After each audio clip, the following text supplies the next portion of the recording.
Accordingly, in total, I sentenced Rudakubana to 13 sentences of custody for life and a minimum term to be served in custody of 51 days and 190 days. During this sentence hearing, Axel Rudakubana was determined to disrupt the proceedings so that he would not have to face the victims of his crimes and justice. I was required to have him removed from court, not because that is what he wanted, but he was preventing the hearing from being held in the normal way. Accordingly, I passed sentence in his voluntary absence, whilst his counsel, both leading and junior, and solicitor are present in court. On the 29th of July last year, Rudakubana left home and travelled by taxi to the Hart Space in Hart Street, Southport, armed with a knife, which he had bought on the internet on the 13th of July, 16 days earlier. Yes. 29th of July, 26 excited little girls in Southport went. They were going to do yoga, dancing to Taylor Swift. Hello, beautiful people. Today, this is a different topic that I want to cover because I just don't get it. And hopefully you will tell me too whether you get this or not. Because this was preventable. People have been put in jail for protesting. We all know about that. And these parents, this community that was shaken to its core with the stabbings and killings of 3 little girls, 10 more wounded. It's unbelievable.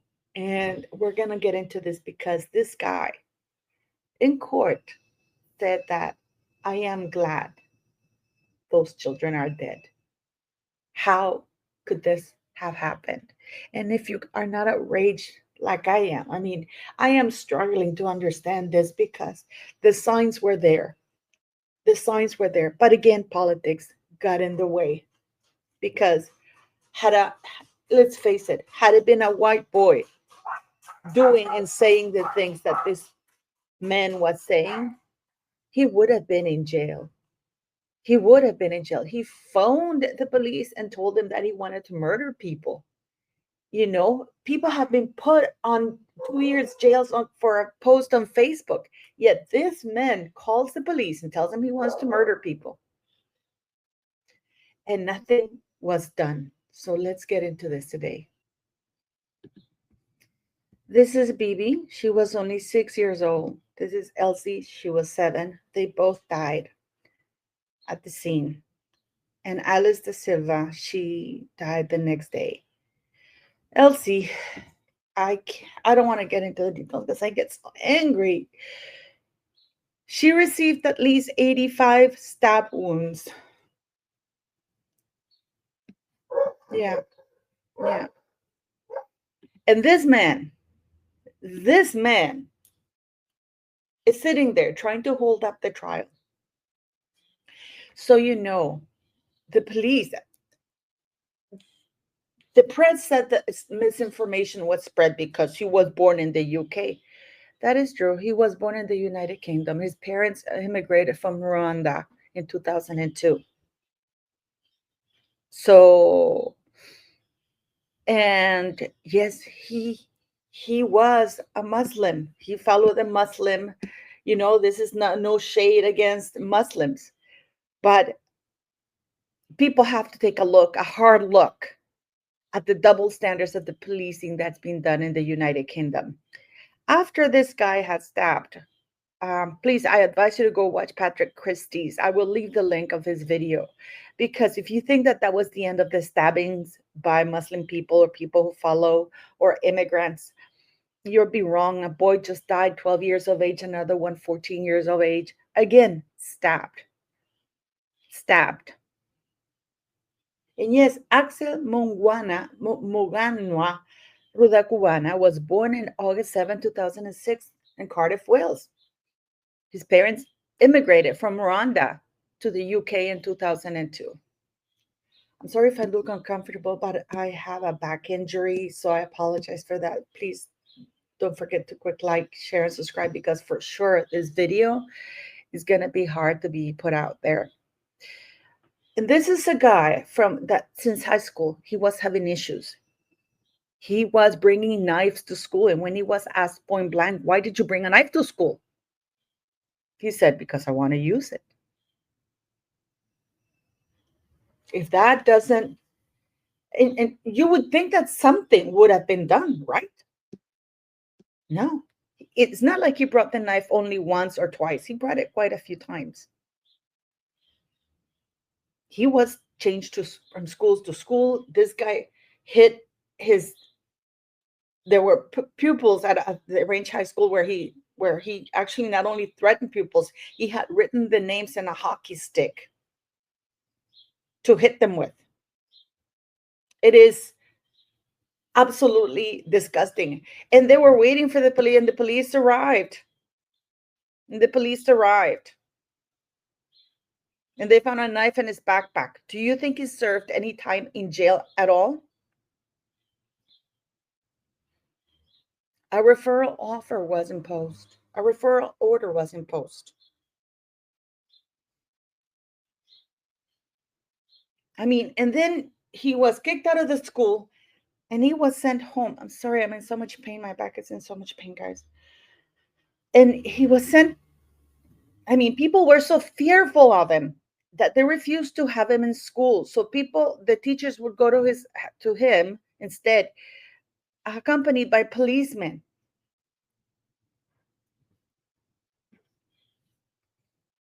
And yet, and I do ask you from the bottom of my heart, guys, I'm not being political, but had this been a white boy doing that, do you think he would have given such leeway? I ask you that, and please leave me that in the comments. It's not, I mean, it's not like they didn't know that this man was dangerous. They knew that this man was dangerous. And I call him a man, he's not a boy. And he was doing these very grandstanding, oh, I'm sick, because people say that he's in the spectrum of autism, which is BS.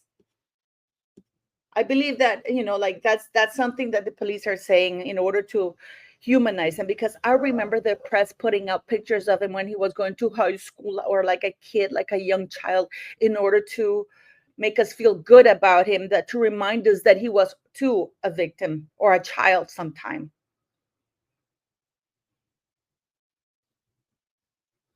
He was referred twice more to Prevent, which is a part of the police department, in early 2021.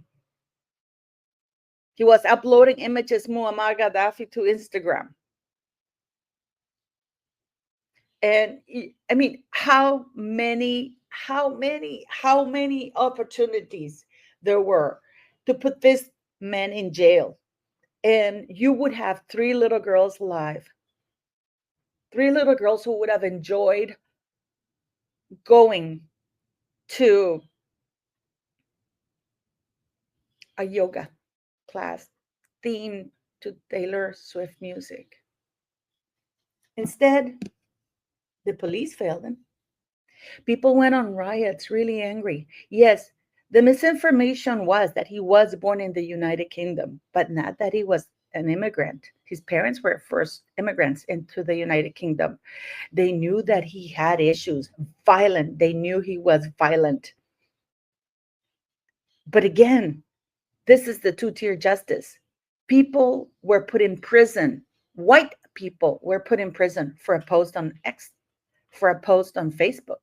2-year sentence because of the gravity of the vulgarity, because you're outraged at the murder of these 3 children. This man was uploading images of Muammar Gaddafi, and also the stabbings that happened at the London Bridge in the United Kingdom.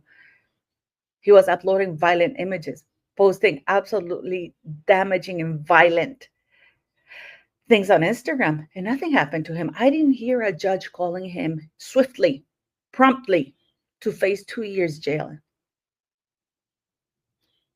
The riots, the people who rioted, it's because they're fed up. Because indeed, even though he was in the United Kingdom, Andrew Tate was not far off. Because these people come from these other places, and instead of them acclimatizing to the culture that they're going to, because I assume that they're leaving Rwanda because everything is unsustainable and they find a new home. So you would think that new home, that they would be ordered to acclimatize to that. Instead, we have Camilla Parker Bowles comparing Anne Frank's suffering on a speech to people should have, to Islamophobia. Does she even know what she's talking about? Comparing Anne Frank to extremists from Islam. I'm not saying that Islam is a bad, any extremist, that you have extremism in any religion and any political views as well. I see it all the time here in my channel. If I say a comment about Trump, whether I'm expressing my views on it or not, people say, oh, you're Trump, I'm gone. It's the extremism of everything. And when you take things to extreme and there's no middle ground to talk, that's when tragedies happen. But Camilla Parker Bowles generalized, oh, people should be more tolerant to Islamophobia, while the stabbings are still continuing, while the two-tier justice is happening, while this Southport murderer is showing absolutely zero remorse. You know what he did? He stopped eating days before he was supposed to show up in court and stop taking water so he could claim that he wasn't feeling well in order to stall the trial or the proceedings.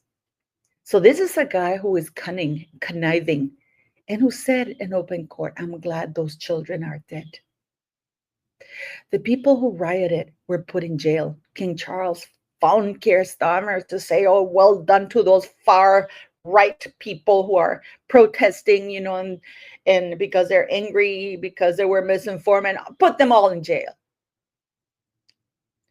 I wish King Charles had picked up the phone to call Keir Starmer or whoever was in charge at the time to tell him, hey, do you know that there's a crazy guy?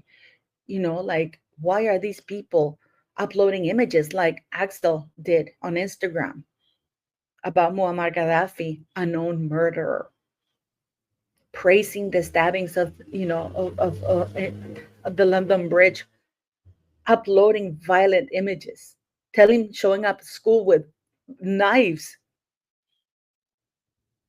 Instead of Camilla Parker Bowles showing up and advocating for the Church of England, the church her husband represents and is the maximum authority, instead of preaching the Christian values of the Anglican Church, not that we can say very much because of the Archbishop of Canterbury and that he was helping these pedos.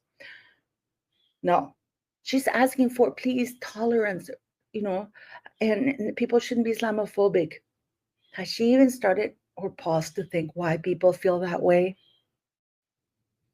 There's some sort of guy that is a criminal in his own country and he's trying to buy an island in Scotland. He's free in the United Kingdom. He wants to install Sharia law.